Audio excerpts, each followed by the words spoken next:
વાલિયા તાલુકાના એક ગામમાં 5 વર્ષની બાળકીના દુષ્કર્મની ઘટના બાદ સામાજિક આગેવાન રતિ વસાવા સહિતના આગેવાનો બાળકીના પરિવારની મુલાકાત લીધી હતી।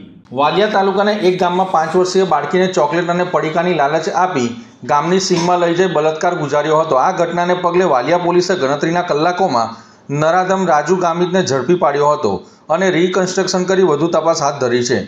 ત્યારે આજરોજ યુવા આગેવાન રજની વસાવા, જગદીશ વસાવા, વિનય વસાવા, વિજય વસાવા, ચંપકલાલ વસાવા, ભમાડિયા ગામના અજય વસાવા, નર્મદાબેન પટેલ, જેસંગભાઈ સહિત અનેક આગેવાનો ઉપસ્થિત રહ્યા હતા। આગેવાનો તેમજ ગ્રામજનોએ ઘટનાને વખોડી કાઢી આરોપીઓનું જાહેરમાં સરઘસ કાઢી જાહેરમાં ફાંસી આપવામાં આવે તેવી માંગ કરવામાં આવી છે।